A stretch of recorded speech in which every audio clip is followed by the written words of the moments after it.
will give me the prediction. It does not do any prediction. Definitely, there are 3 clusters the algorithm is forming. We have centroids, but based on this, there are 109 respondents. But the K-means algorithm does not lead me to a prescription where I can say, respondent 2 is having more score for one personality disorder. So technically, K-means does not suffice. Then we moved on with hierarchical clustering. So is the case with hierarchical clustering. Okay, so we have tested both with the complete data set as well as with the 3 clusters data set. This is the hierarchical clustering result for the thing. So then what we wanted to do was we thought our algorithm would better predict the diagnosis. This is the code core. So after predicting, it opens the Excel sheet as well. It will open the Excel sheet, man. Okay, and besides, it also gives an indication.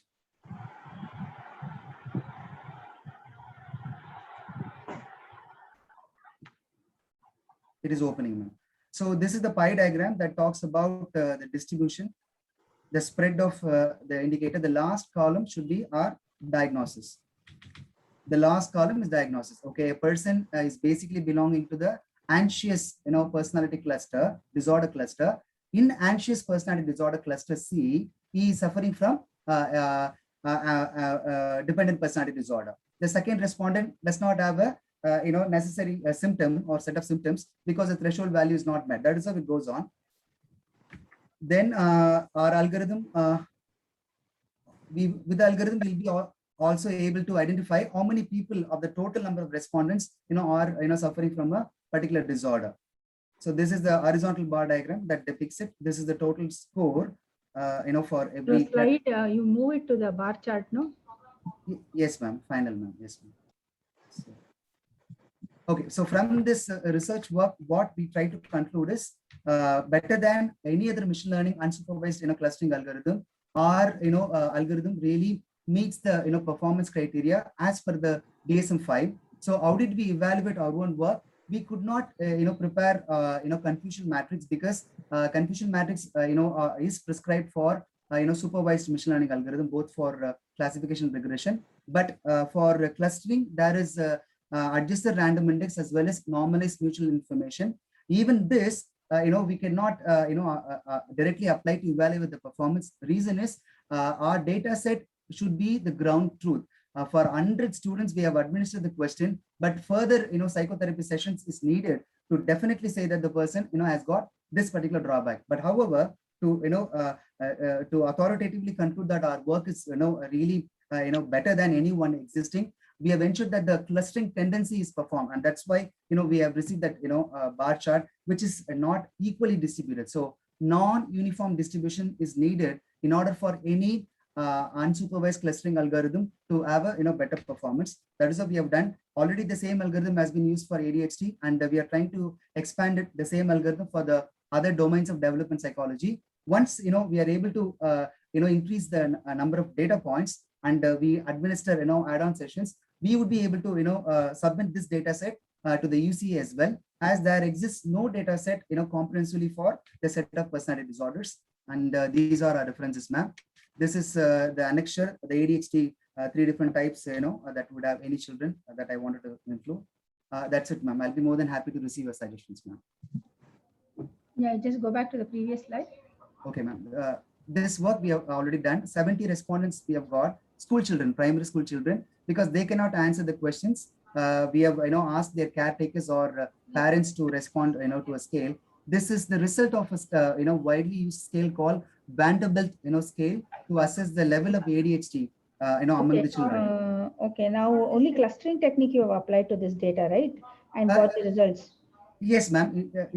As per the DSM, it should be only clustering, not classification or No, I'm not asking why you didn't use classification. So yes, just I wanted to find out, you have used clustering and made groups, correct?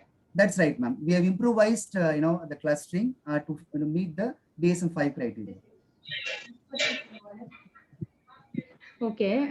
Any other technique have you explored other than unsupervised method clustering? Ma'am, we settled down with unsupervised. The reason is we could only work with the unlabeled data set because prior to the administering of the question, the questionnaire or any tools, it is the professional practice not to stamp a person that the person has got any mental disorder. Any counselor or a psychiatrist will first have sessions, interviews, then identify that the person may have this disorder. So first I will administer that question. If the result is positive. Okay. No, what I'm trying to tell is basically clustering. So what you could do is, what my suggestion is, you try to see if you apply clustering, it will give you different groups telling that, okay, this particular person within a group, cluster A, what are the different types of disease like paranoid schizophrenia, or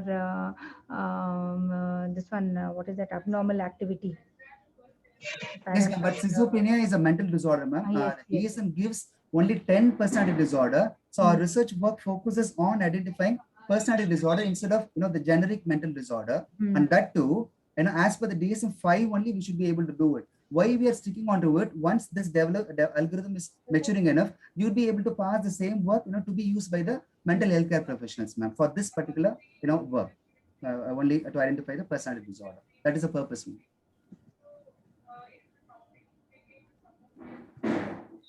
Okay. So any this one metric you have used to measure how far you are able to do it properly? Yes, ma'am. The only measure that could be used is the ARI and the normalcy index, ma'am. That too, it can be used only when the ground truth can be completely obtained. For example, 1,000 people we have interviewed, and the diagnostic prediction says out of 1,000 100 are actually having some disorder. Then we need to have further sessions, and outrightly we'll have to certify that the person is having some disorder, personality disorder. Then comes the data set meeting the ground truth. Then we can submit it to any repository. Otherwise, in clustering algorithm, no evaluation, no metric can be applied, ma'am. But clustering tendency is one remote method with which one can say the method is matured and it can be deployed, ma'am. Okay. So what my suggestion is, the total number of clusters and all you have to decide on beforehand. Yes, ma'am. Think of some efficient method other than elbow method, advanced techniques other than elbow method to find out the total number of clusters. Yes, so that it will give you the proper cluster count. And then later see any improved method you can do for clustering this into different type, and cross-check with ground truth with a psychiatric doctor whether the clustering that you have done, whether it is correct. Ma'am, I'm sorry to interrupt you, ma'am. The number of clusters is well established, ma'am. We cannot go more than 3 because DB scan is also one method unsupervised we can try. But DB scan, is well efficiently working only when the number of clusters is unknown. We cannot set already. But here we need to establish 3 clusters by all means, both in K-means as well as in hierarchical. And then only we can proceed so that we will have diagnosis in any one. K-means means you have to know the cluster, feed the cluster count in advance, correct? That is how the algorithm works. What I'm trying to tell is, try to find out based on the input that you have given. Okay, ma'am. Using elbow method, Shillot method. Shillot method, or any other advanced method. Elbow also actually has a disadvantage. Okay, ma'am. So other than that, you try to find out whether it will give the same, your data set gives the same clusters. Otherwise, there'll be some outliers or any other data which does not fit into that group properly based on the characteristics that you have put. Yes. Okay. So thereby you can eliminate such kind of data which is not giving proper groups. Correct, ma'am. Outliers, yes, it is easy for us to do the data. Yes, ma'am. I agree. Yes. And one more thing, in that somewhere slide you have used horizontal lines. Go there. Yes, ma'am. Actually, that is not clustering, ma'am. Not here. Here, see. Yes, this does not give you a proper cluster. It is not clustering at all, ma'am. It is not clustering. It is you have given what the data point. Clustering algorithm deployed. No. What is that first graph? Ma'am, first one is K-means result for the whole 5,000 data points, 50 questions. It just deals with the data, whereas the next one, it deals with the scoring that we have done for these 3 clusters. Okay. But the idea is we cannot interpret, whether a person is actually having any disease, because these clusters are formed only based on the proximity. One question will have 10 marks, weightage, the other will have 7. So the clusters are formed only based on that. But whereas here, it is just the scatter diagram, not the clustering at all. It is the different dots talks about, you know, how a person, same person may have tendency towards paranoid disorder as well as, you know, some other disorder. That's what the idea, ma'am. It's not proper clustering. Yes, ma'am. So actually, according to you, clustering based upon the type of questions and the marks that it gets should not be clustered based on the features. Yes, ma'am. We should not do that. That's, yes, ma'am. That is That why you K means, yes, ma'am. We should not rely on only on the score, Mm. because as I said, there is some generalization. You know, when a person has some deviant behavior, some acceptable behavior, maybe he's suffering from OCD. That is what the research says. So we'll have to, you know, converge that result. For that, we cannot directly use K means or hierarchical or, you know, DB scan. This we have verified with our, you know, previous work, ma'am, that we published in one UGC CARE as well, the journal as well. Okay. Okay. What next? What you try to do is based on these features, try to see if you can go for some supervised technique and see how it works. Okay. Okay, ma'am. Sure. Then you can find out, okay, if supervised technique is giving you good results, then it is fine based upon the characteristics or the features that you have taken related to the questionnaire that you have prepared. Yes, ma'am. Okay, and the output that you have got, you can feed these questions. Okay, if these are the symptoms, this will be the output. Okay. Okay, ma'am. Yes, ma'am. Okay, fine. Thank you, ma'am. Thank you very much for your valuable suggestions. Yeah. Thank you. Yeah.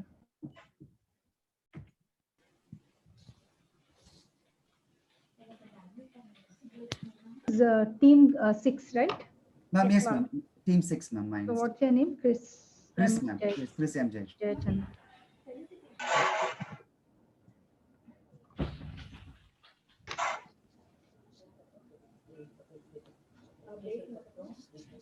Okay. Is it done, ma'am, or any more presentations are there? Yes, ma'am, it's done, ma'am. Yeah. I would like to thank our chairperson, Dr. Rajashri ma'am, to accepting our invitation on her busy schedule. You shared the advanced information about data science and its application. I would render my heartfelt thanks to our faculties and our participants who made this event successful one. Thank you, one and all.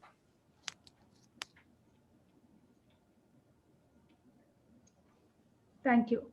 Thank you for giving me an opportunity to evaluate this particular session and also for the presentation. Yeah, thank you all. Thank you, ma'am. Thank you, ma'am. Yeah, welcome. So leave the meeting. Yes, ma'am. Thank you so much, ma'am.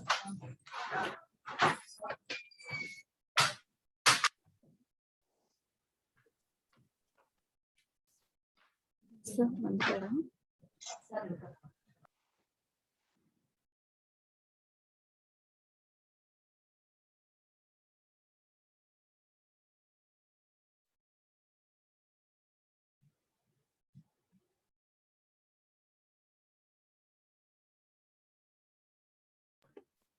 பண்ணிட்டு வந்தேன்.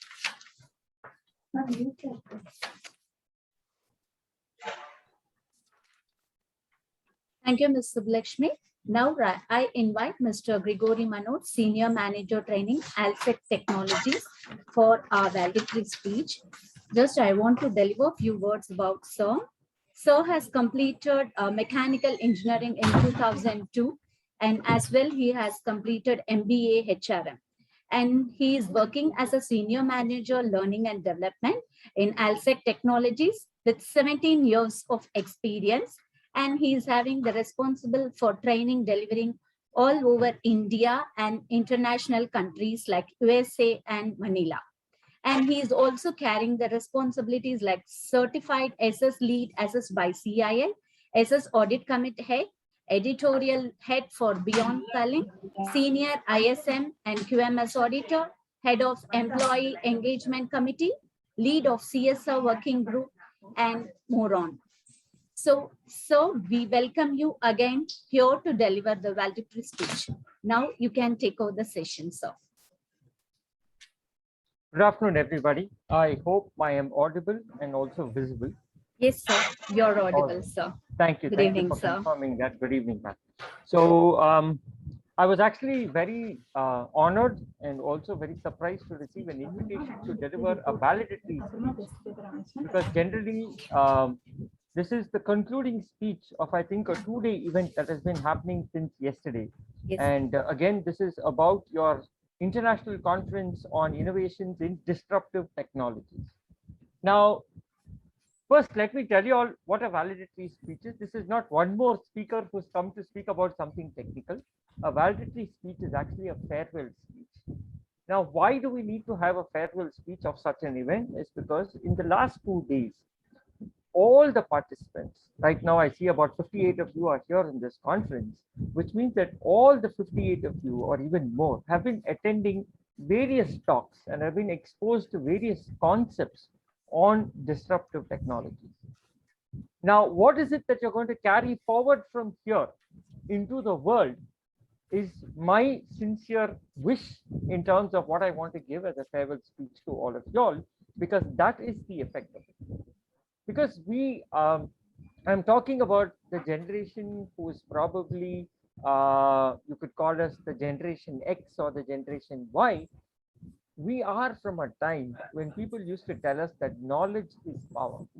Okay, and that was why everybody got us to, well, start reading more books, more education, more subjects and all of it. But as things started going on this way, we started noticing that there was no dearth of knowledge anywhere. Knowledge is available everywhere today. As a matter of fact, today, the knowledge is right there in the palm of our very hands through our mobile phones. Today, what's going to really form that cutting edge in the world is application of knowledge. And this is where, if you see, the disruption comes into our lives. If you were to look at it, what is disruption? Disruption is, as a matter of fact, if you were to question the status quo, then it means that whatever your thought process is a very disruptive process, is a disruptive way of thinking. So that is what we are looking at. Okay. If you look at, well, the Industrial Revolution and the phases of Industrial Revolution, gone are the stages where things were discovered and found, because that was a particular. If you look at it in the earliest, I'm talking about the 500s, the 600s, and the 700s, 1500s, 1600s, and 1700 centuries. All right, people were discovering land. Okay, that was the big thing. Before that, it was the discovery of usage of simple things. So if you were to ask me, where does disruptive mindset actually begin? It started when man first wanted to control certain elements around it. Back then, when men were living in caves and running away from elements of nature, fire was something that people would be scared of. If there is a fire, the thing is to run from fire. The person who thought that I can tame this fire and I can use this fire to do things had the first disruptive thought, according to me. Because that fear of running away from fire changed. And slowly, when man got fire under his control, he knew that, you know what, he could put a stick into that fire would be there on his stick. He could use it to, well, cook his food. He could use it to stay warm. He could use it to do things. That is where it sparked the biggest change. So till then, the status quo was, you see, fire, run away. But then that one person who thought, you know what, this is something that I am scared of, but is there anything that I can do about it, is the one who started the first disruptive thinking process. And from there it started. As a matter of fact, electricity by itself is again disruptive thinking. The human natural exposure to electricity is when lightning strikes, and we all know what happens when lightning strikes. It can explode things, all right, it can set things on fire, and trust me, nobody wanted to get struck by lightning. But then there was always this curious effect of, you know what, there is so much of power in it, what is it that we need to do to harness it? So this is where the quest started, and it went and developed and developed and developed, and that's when we came to, well, electricity in itself. And look at what that one technology is doing today. It's changing the entire world. There is nowhere that electricity hasn't gone and had its impact. It's touched every person who's sitting. As a matter of fact, this conference itself is happening because of that one disruptive technology that was found way back then. The same goes with everything else.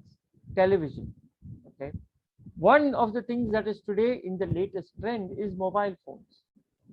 Right? Mobile phone, as a matter of fact, the biggest disruption in mobile phones came with the introduction of the touch phone. Till then, mobile phone had buttons on them. You had to press buttons to, well, get your phone to do functions. And that is when Apple came up with the world's first touch phone. And everybody thought, you know what, why would somebody want to use a phone without buttons? Can you imagine what a challenge in status quo? The entire world, every device that we use for human interface had buttons, right? From typewriters to calculators to keyboards to music players to every instrument had buttons that you had to press and push physically. Came a technology which says all you need to do now is touch, and there is not even a button there. People laughed at it. People joked about it. And that is how today, if you see button phones, I mean, if you were to go to a mobile shop and ask them for a button phone, just look at the reaction on that person's face, and that's something that will tell you how well a disruptive technology has been accepted by people. So today you would have seen a lot, right, of exposures. I'm sure there were different technical seminars, different forums, different presentations. As a matter of fact, I was even watching one of the presentations going on. All of it is in terms of disruptive technology. So today we are at a point where the discovery of newer technologies is actually slowing down a little bit, whereas exploring existing technologies to make it more reachable to people is what is there. All right. So the touch phone was invented, and after the touch phone came, trust me, there's nothing much that has changed in the touch phone. All right, until we have a new disruptive technology that's coming inside. As a matter of fact, this is something that I want to bring to your notice about a disruptive thinking. The airline industry, all right, is afraid of the smartphone because that smartphone disruptive technology of video conferencing is putting the airline industry out of the business. As a matter of fact, the airline industry still held its head high, saying that, you know what, I will not be affected by this big time. Why? Because, you know what, people love to travel. But all that changed 2 years back. When the pandemic hit, trust me, air travel as we know it, or travel in any form as we know it, came to a complete grinding halt. And the only thing that happened is people using technology-driven devices to connect with even their own family members. Forget businesses. The way the world immediately adopted this new disruptive technology, there has been, the video conferencing has been around for quite some time. And the way we had, I mean, earlier there was an invitation where it tried to pull us in. But with the pandemic, right, the change in the entire environment, we were pushed into it by no choice. As a matter of fact, this very conference itself would have been a very physical thing. We would have all come to one particular campus. We would have all gone to a big seminar hall. There would have been separate individual conference rooms in which people would have come and made their presentations. There would have been a panel of speakers sitting, evaluating questions. The team which was arranging logistics for the entire event would have had to source food, would have had to get projectors in place, all of it. Now look at what all of that has happened because of the current situation that we are in and how a very disruptive technology has come and solved the whole problem. So today, the primary focus of any disruptive technology needs to be on two things. One is something called UI and UX. UI is user interface, UX is user experience. This is where you are going to come up with probably the next thing. So if you were to take a look at it, today there are hundreds of smartphone brands that you can think of. I mean, recognized brands will probably be a handful. Unrecognized brands are by the hundreds and thousands. But what is the difference between an Apple and a Samsung? The very simple thing is, one, the user interface, and two is what we call the user experience. This is what makes the difference between any shop selling products online versus Amazon. How they have been taking, well, neglected aspects of data that has been coming out from every customer's interaction with their environment and society, converting it into, well, recognizable data, using that data to interpret findings, taking that findings to the next level in terms of developing prediction models, and then increasing the user experience. So when I log into Amazon, Amazon is going to show me what I like to see. And that has come from how predictively they've been able to track my experience of using there. So my user interaction or interface with something has been able to generate enough data for them to change my user experience. So I know if I were to log into an Amazon, okay, I'm going to look at products, or products that are going to be showcased to me are products that I like use.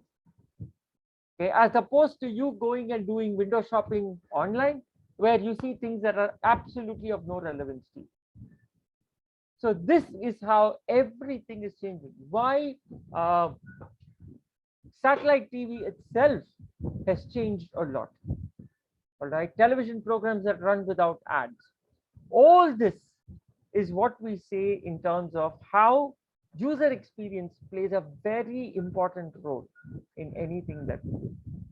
So the bottom line, when it comes to somebody working, because there's going to be a lot of takeaways for each and every person who has attended this seminar. Trust me, if you've attended this conference and you are going back the same person who was there before the beginning of the conference, then trust me, that's not going to be too much of an impact. Anything, even if one word that came to you in this conference has left its mark, then this 2 days of this conference has done its impact on each and every one of you. And if that one word, one key word that you've heard is changing the way you think moving forward, then that is the effect of this disruptive thinking that has been sowed into you. Because that seed, right, that has been put into you needs to take shape. And that is what I am here to talk about, to tell you how you need to focus on this. So the first thing today, I mean, today there are the Olas of the world, there are the Facebooks of the world, there are the Amazons of the world, there are so many things, all right? So what is it that we try and innovate new? Well, that space of new innovation is reducing. But what is it that I can do to make it more interactive is where the true disruption comes inside. So today they are saying disruption is where about how you can include the left off pockets of what you call the global market. Because today you need to understand, we are only dealing with human beings. We have not yet found an alien race with whom we have any scientific or logical interactions with. So all the people in that world, as a matter of fact, in one point of time, people were discovering the world. They were searching. So that time the focus of people was, well, travel, explore, discover, map, and conquer. And that is what a good number of centuries was spent on. Now that the entire world has been mapped, right, the entire world has been very thoroughly understood. People all, I mean, you know who is where and what's happening with all of them. The next thing is to make sure that how is it that I can have something to reach out to people. Okay. So everything, for example, segmentization of the entire market, right, in terms of demographics of users, is where you need to look at, if you are planning a disruptive intervention to come in, where am I going to target this? So today, the key is making things, one, friendly to people, friendly to the environment, all right? And also, whatever technology or anything that you're coming up with needs to have an ethical value to it. So let me tell you a case study. I was just following this recently. I'm a mechanical engineer, so pardon me for using something very mechanical. A few years back, the Volkswagen automobile company got into a major problem with their emission norms. As a matter of fact, their cars were found to be in violation of emission norms. Now, how this was found to be, as a matter of fact, these cars passed the test, but then were found to be in violation. What had happened was Volkswagen, right, had programmed their cars to run on a test mode when the cars were being tested, and then switch off the test mode when the cars were being normally used. So every time the car came in for a test, it passed the test. But the car was running normally, not on the test mode, which means the emissions were high. This caused Volkswagen to face billions of dollars in terms of, well, lawsuits and damages that were being claimed. They had to pull back a lot of models. Now, this is something that Volkswagen very openly admitted and saying, yes, we did it. Now, Volkswagen has challenged that, because when it comes to internal combustion engines, emission is always a problem. So rather than looking at it and saying, you know what, we are going to go ahead and work around this, Volkswagen has committed to electric cars. As a matter of fact, just recently, Volkswagen has released a sports car, a high performance sports car that is actually challenging conventional racing cars in all conventional racing tracks all over the world, where they're saying this one technology could probably put an end to the conventional motorsport of internal combustion engines as we know. Right? So this is how an automobile giant, right, who's been known for manufacturing internal combustion engines, because of a challenge they faced, all right, it's a roadblock they faced, instead of trying to circumvent it, has decided to take a completely different route, embracing a disruptive technology, which is electric cars. As a matter of fact, when the concept of electric passenger cars was, well, being brought to the forum, there were jokes. As a matter of fact, people said that electric cars are good for toys, not for carrying people, because they could not pull. So that slowly changed with golf carts, right? Electric vehicles. But then came the thing, electric cars could not perform well in terms of mileage. And then we had the Tesla coming. And the Tesla came and it changed the entire concept of electric cars. Because the biggest challenge for an electric car was, well, the battery packs that you have. And Tesla just innovated it by saying, you know what, we use small batteries, but we use a big array of batteries. So this one technology is changed to such an extent where I'm sure all of you who have been using the internet, at least in the last couple of weeks, would have definitely seen the ad for Ola bikes. It says it comes in all color, but we're green. Okay. And the moment they opened it up, the bookings have been like skyrocketing. So this is how disruptive technology comes inside. Sometimes, sadly, there have been a few technologies which were ahead of time, which is why they weren't well received when they came at that particular point of time. Why? Because in any technology, there is always something called a tipping point of the market, right?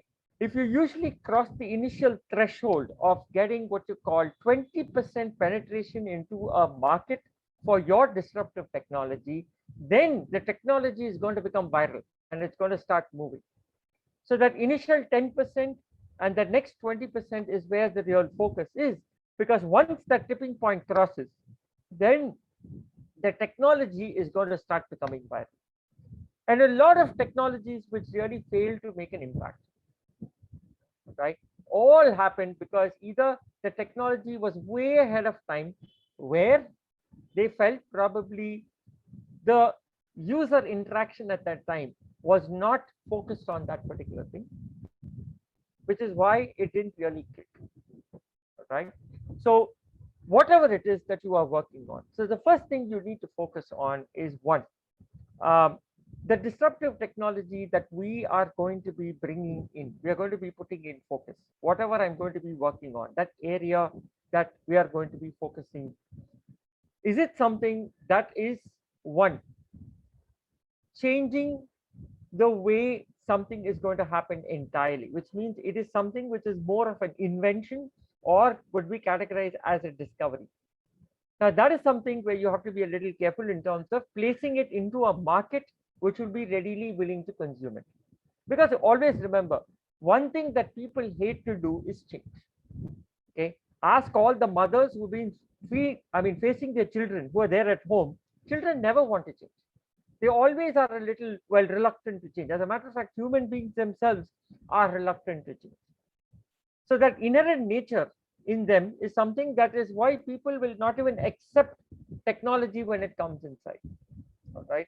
So that is what. However, if you are looking at your disruption coming in as what we call an aggregator, right?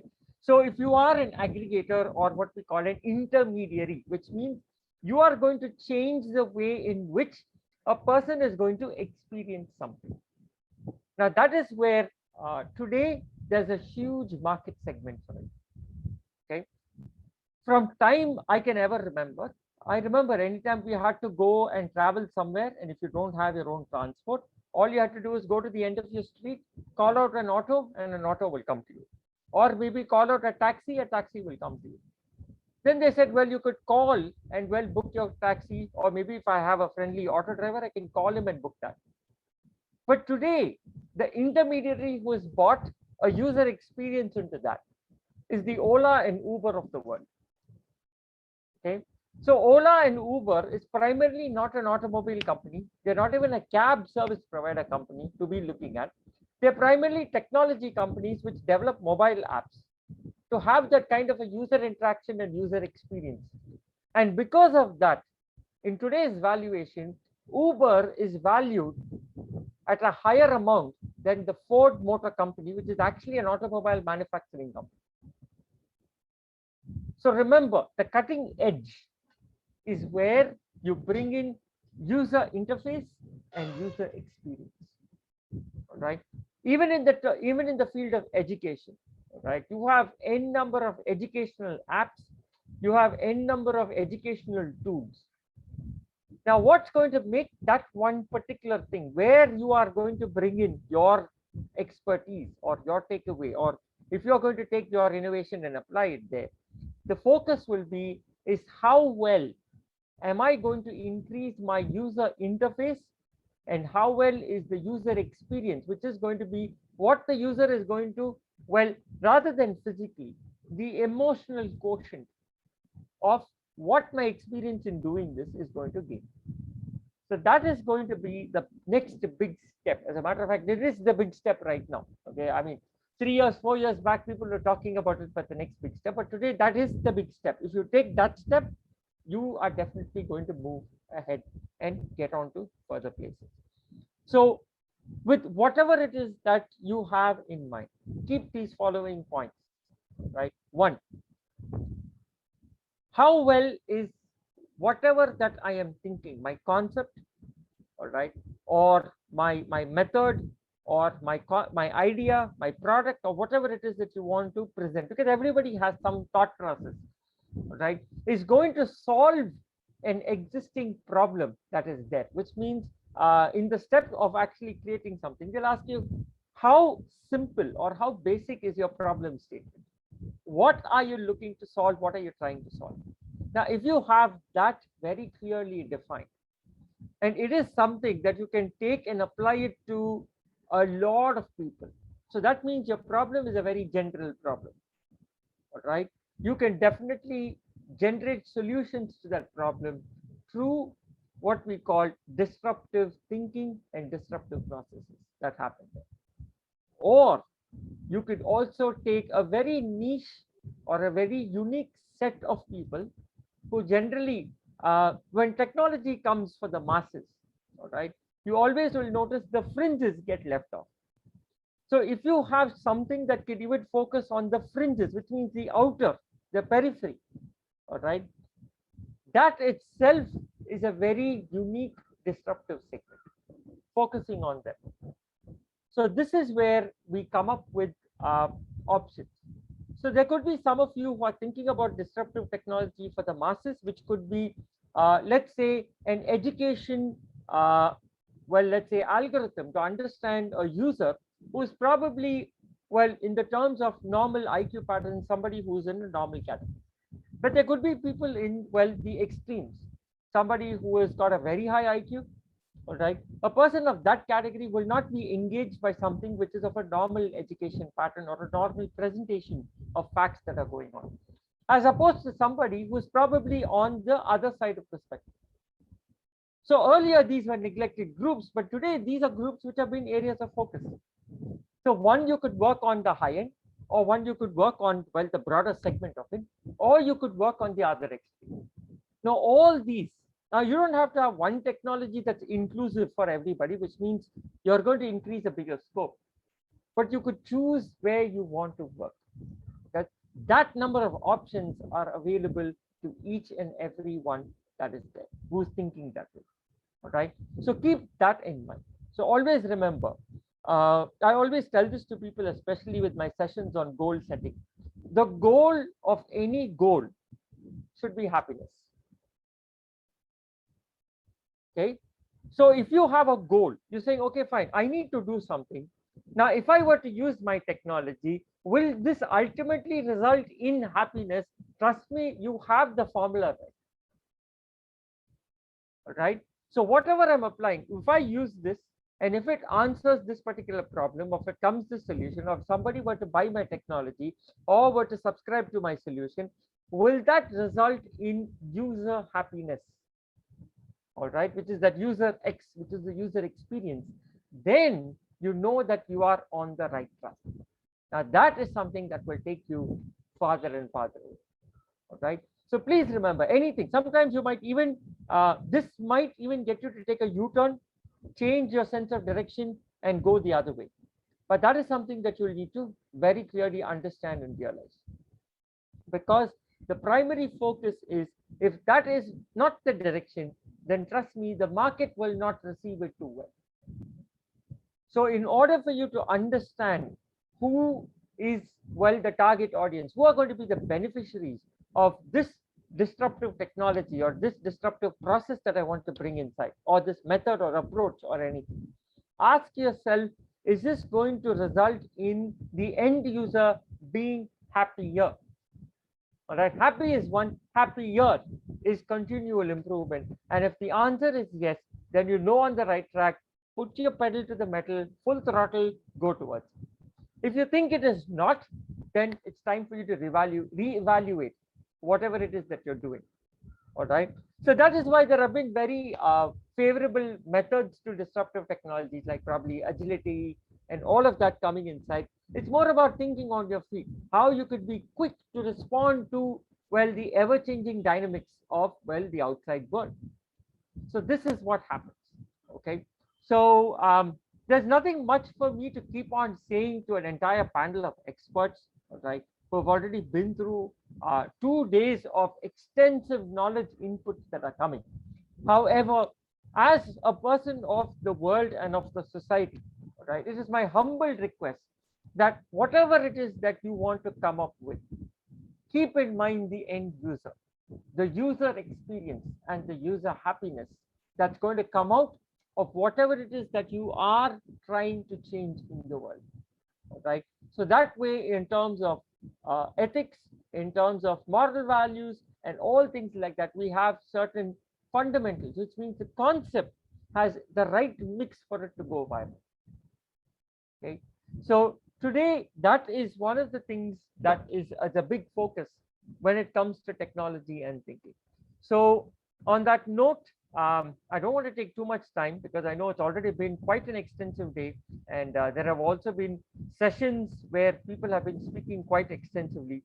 So I wish to thank the college for giving me this wonderful opportunity, and also the management, and most importantly, all the fellows who participants who have been attending this particular event, those of them who have come up with your presentations, those of you who have had some key takeaways from this, wish you all the very best. Thank you so much for the time that you have spent in these 2 days. All right. A warm and hearty thanks for the management of this college for putting together such a wonderful event. All right. Inviting such wonderful resource persons across the entire board to come and share their wisdom with you. All right. Now, they always say combined intelligence is the way forward. It's like how cloud computing is. Rather than basing it all out of one place, how I could go ahead and distribute it everywhere. Whereas the combined computing power of a set of computers can definitely outmatch a single computer sitting anywhere. So this is what is the outcome of an event like this.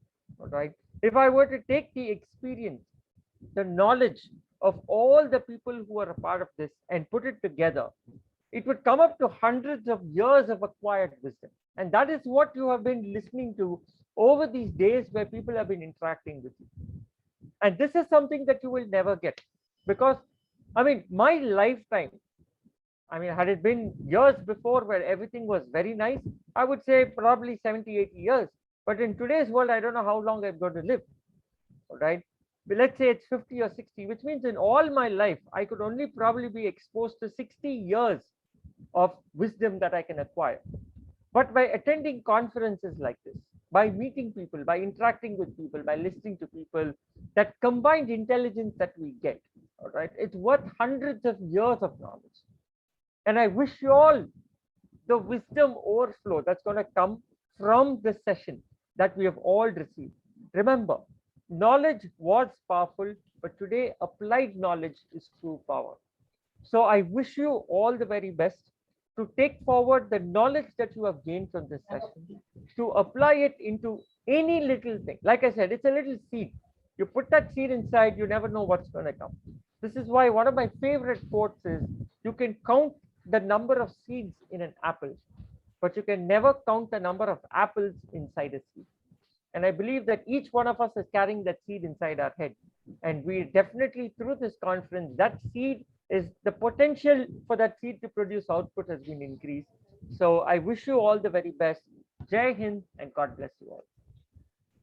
Thank you so much, sir. Really, you have seeded today. Definitely, it will be grown as a tree within a couple of years. And thank you very much for delivering your magnificent speech for us today. Thank you so much for being with us, sir. Thank you. Now, I invite Dr. M.R. Sumati, Associate Professor and Head Department of Computer Application, to deliver a valedictory report.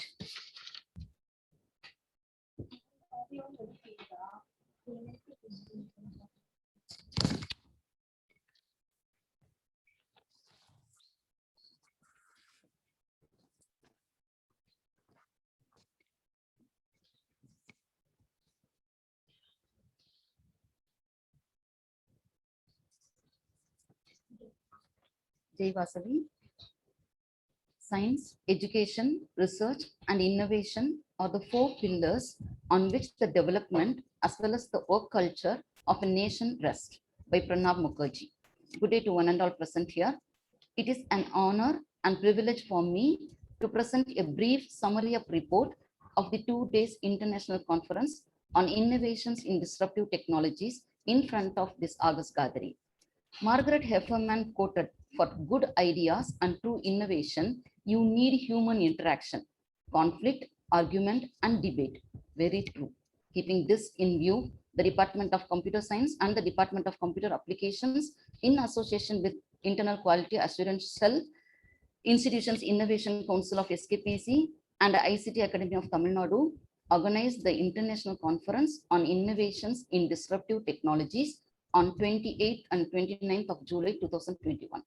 The objective of the conference was to provide an intellectual platform for the researchers to exchange their knowledge and information in relation to the innovations in the field of disruptive technologies. The conference was inaugurated with a prayer to invoke the blessings of the Almighty Goddess Vasvamba. The morning session was hosted by Ms. B. Radhika, Assistant Professor, Department of Computer Science. The welcome address was delivered by Dr. T. Mohanasri, principal by explaining the theme of the conference and invited the keynote speakers of the conference. Dr. A. Sudha Ramkumar, Associate Professor and Head Department of Computer Science, with a brief note on the history of college, introduced the chief guest, Dr. Hussein Ketani, Professor of Dakota State University, United States.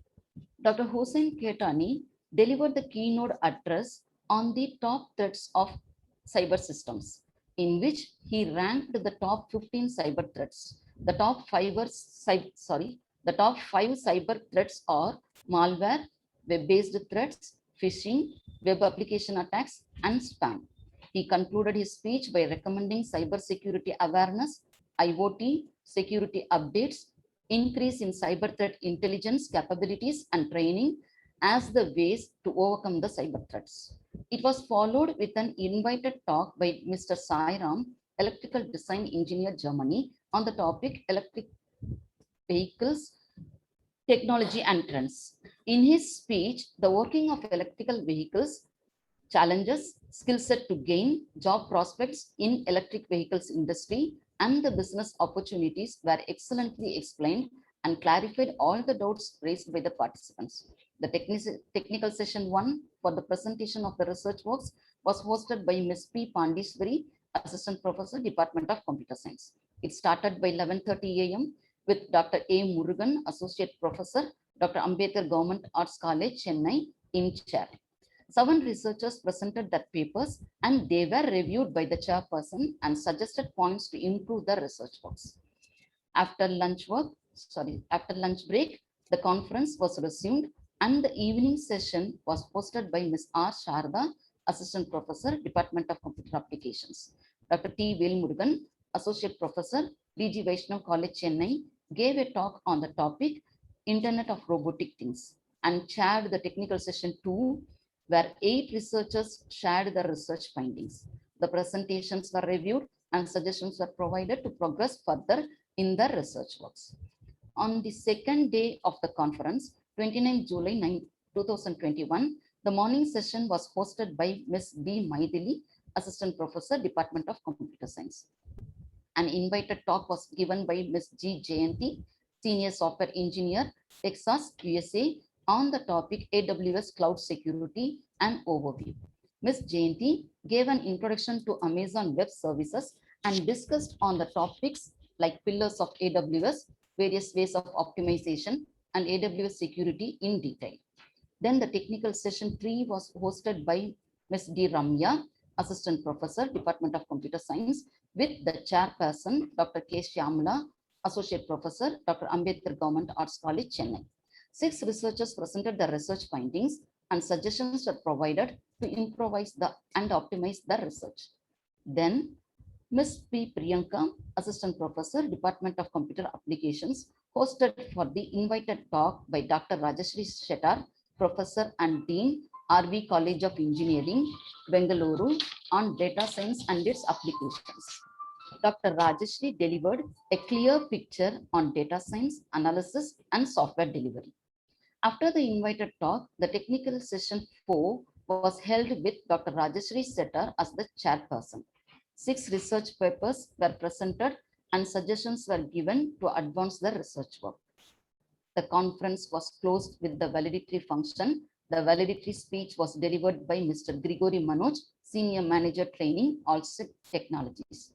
The evening session of the day 2 was hosted by Dr. C. Geeta, Assistant Professor, Department of Computer Science.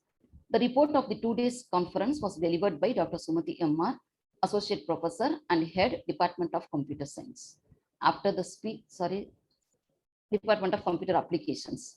After the speech, the 4 best papers of the conference out of 27 papers presented were announced by the principal. Dr. P.B. Vanitha, IQAC coordinator, felicitated the conference after the announcement of the best papers of the 2 days conference. The conference came to an end with the vote of thanks proposed by Dr. C. Geeta, Assistant Professor, Department of Computer Science. To summarize, the participants were from all over Tamil Nadu, Rajasthan, and Saudi Arabia. We received 35 research papers from Tamil Nadu and Rajasthan, of which 22 authors preferred to publish in UGC CARE-listed journal, 9 authors preferred Scopus Index journal, and 4 in ISBN conference proceedings. I would like to convey my sincere gratitude to the management, honorary correspondent, respected principal, beloved vice principals, all SKPC staff, the keynote speakers, the chairpersons, and the participants for making this prestigious international conference a grand success. Thank you. Thank you, Dr. Sumati ma'am, for giving a wonderful valedictory report. Now I invite our dynamic and vibrant Vice Principal and IQAC Coordinator, Dr. P.B. Vanita ma'am, to deliver a felicitation. Principal ma'am. This paper, Okay. let's move Geeta, to- please invite the principal ma'am to present the, announce the best paper awards, ma'am. Yes, ma'am. I invite our beloved principal madam, Dr. Sri P. Moheshri, to declare the best paper for this two-day international conference on innovation and disruptive technology. I welcome you, ma'am. Thank you, Geeta. Thank you, organizers. A dream does not become reality through magic. It takes sweat, determination, and hard work. Colin Powell. I'm happy to announce the Best Paper Awards for International Conference on Innovations in Disruptive Technologies. In first session, topic, an enhanced algorithm for segmenting and silencing license plate characters via CC analysis. Authors was G. Lalita and Dr. S. Gopinathan. Then in second session, topic, position-based encoding algorithm for DNA compression using predefined dictionary. Authors Punita and Dr. Murugan. In third session, topic, analysis of financial technology as an opportunity to make a descriptive of industry. Authors Dr. Meena Sugandhi, Dr. Gokila Tyagarajan, Dr. C. Tyagarajan. In fourth, diploma in the topic and authors was Series M. Jayachandran and Shyamala. I congratulate all the best paper awardees and I congratulate the Department of Computer Science and Computer Application. You show the interest on developing the research side. Thank you all, and thank you behind the screen, those who are contributed for successful of the international conference. Thank you all. Thank you, Geeta.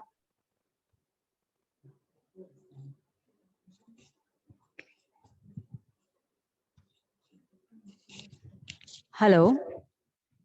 A very warm greetings to all the distinguished guests, speakers, members of the management of SKPC, Principal Dr. T. Monashri, teaching fraternity of SKPC, students, paper presenters of this conference, and technical supporters. I would like to express my gratitude on behalf of IQAC of SKPC to our guests and paper presenters from different institutions who acknowledged our invitation to be part of this international conference and made this event a grand success. We all know and we all have experienced the transformation due to COVID-19. It is more than 18 months since we have lived a normal life. Who would have ever imagined that we will be facing such a grim situation and meeting each other virtually? In this unprecedented situation, to the SKPC faculties are as active as ever and contributing their best to the education field through the digitalized mode. There are special moments and occasions in the life that brings people together. Today is one such occasion where the departments of computer science and computer applications have organized an international conference on innovation in disruptive technologies. Disruptive has become such a buzzword in business that it is important to know where it came from and what it means. The team has taken on lives of its own and it is used in ways that originators never intended. The disruptive technology displaces an established technology that shakes up the industry, or a groundbreaking product that creates a completely new technology. Disruptive technology leads to disruptive innovations.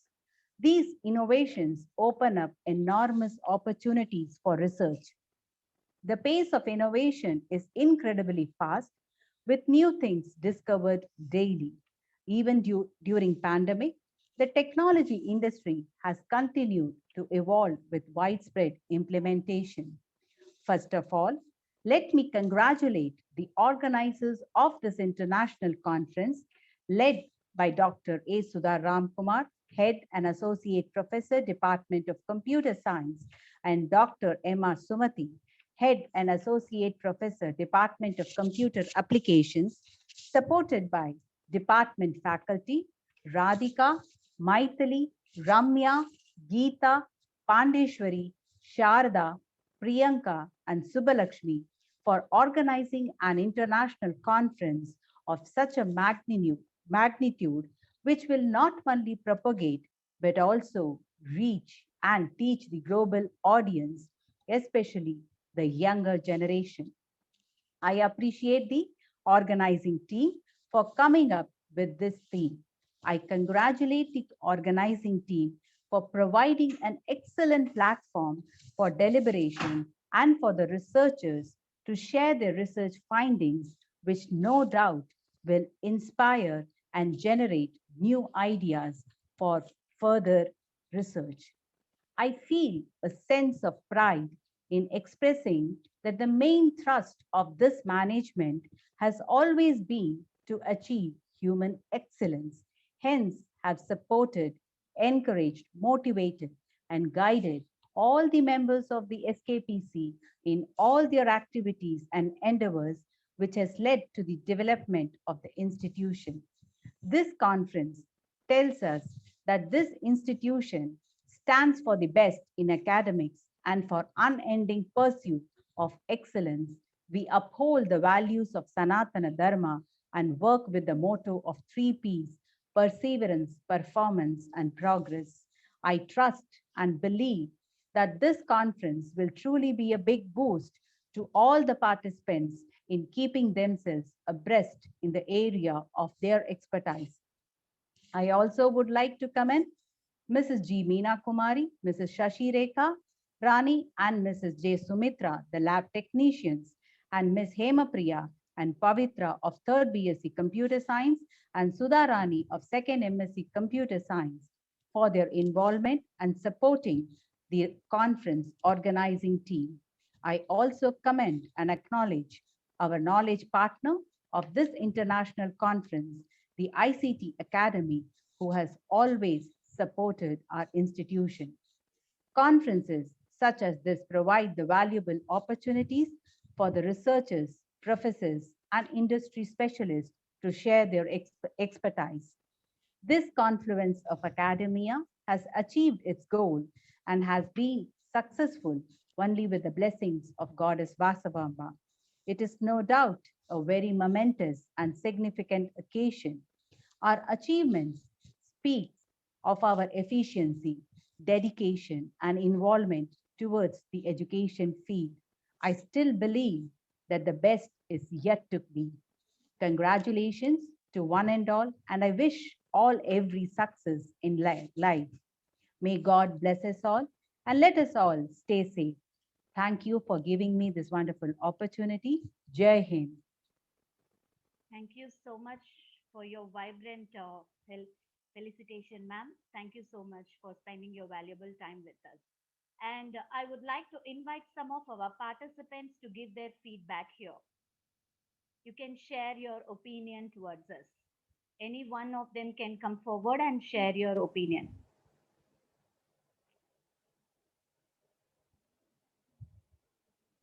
Participants? Ma'am, I would like to give a very brief feedback. Sure, sir. You're most welcome. As I had to take care of my baby, I missed 1 or 2 sessions. I apologize for that. But I know those sessions that I've attended, Yes, it starts with our chief guest from Dakota University, Mr. Hussain. He spoke about real-time examples, especially from Lockheed Martin. That was quite impressive. We can read a lot, from the textbook, but we need to have use cases to understand, real-time issues. So is the case with our speaker who spoke about AWS, from Texas. So Madam really highlighted on the cloud security, and she spoke about how millions and millions of people are making use of cloud, especially AWS. That was quite rememberable. On top of it, all the paper presenters presented their real work. So thank you so much for the opportunity, ma'am. Yes, thank you very much, sir. Anybody else? Any of the participants are willing to give your feedback? Kindly come forward.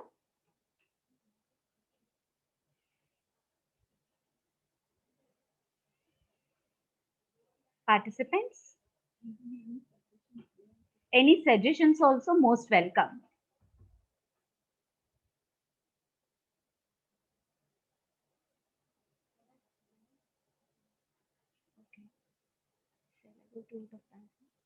Okay. I would like to deliver the oath of thanks. Jai Vasavi, good evening to one and all gathered here.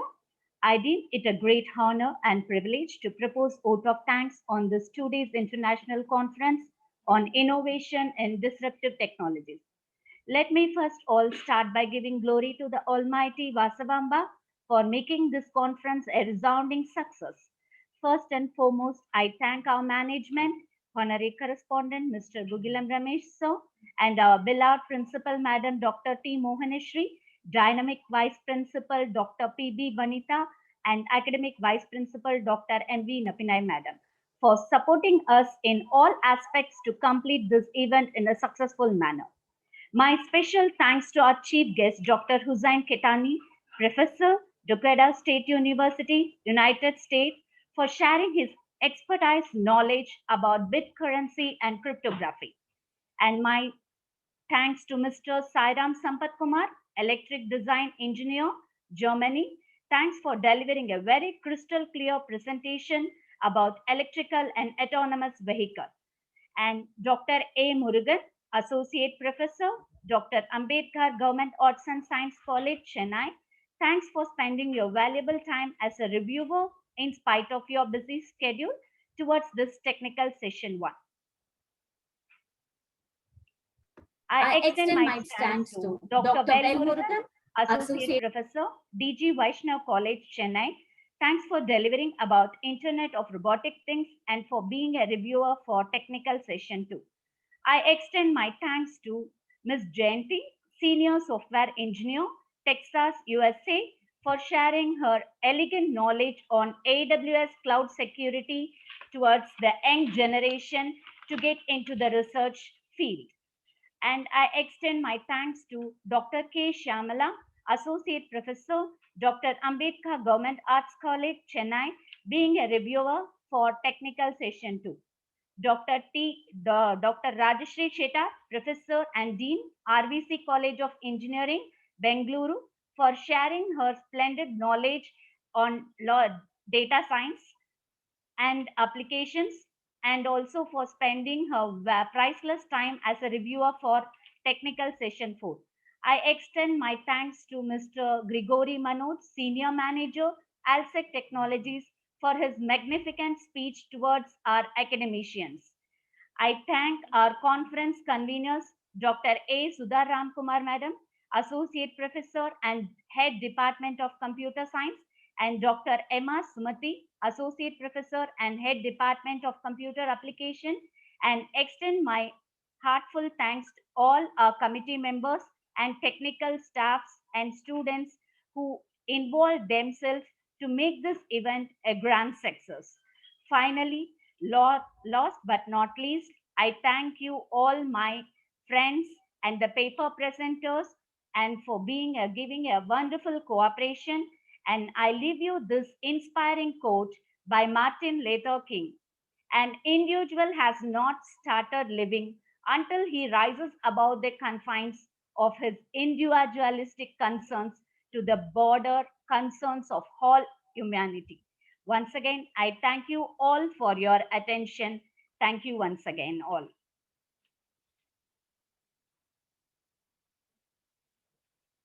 Kindly everyone turn on your video for the photo session. Dear participants, kindly turn on your video just for 1 minute. And then feedback for overall conference has been posted in the chat box. Kindly fill.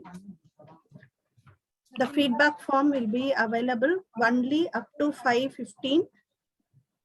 Before that, you kindly fill the feedback form. Once again, we request the participants to turn on the video for the photo session.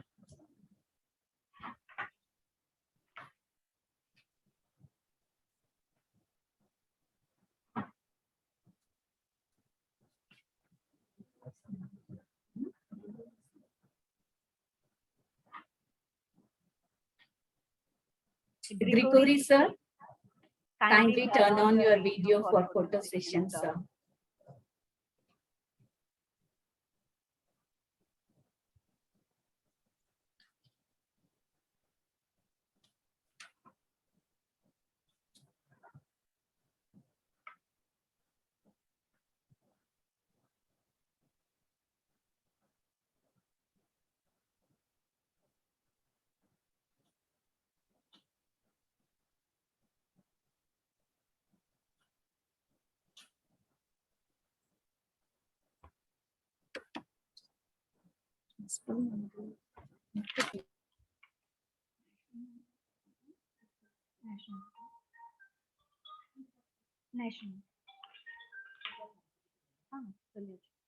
Participants, kindly fill your feedback form. The link is given in a chat window.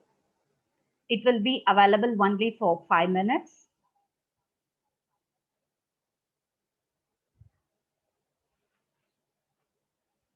We will stand up for the national anthem. I request Pavitra to sing a national anthem.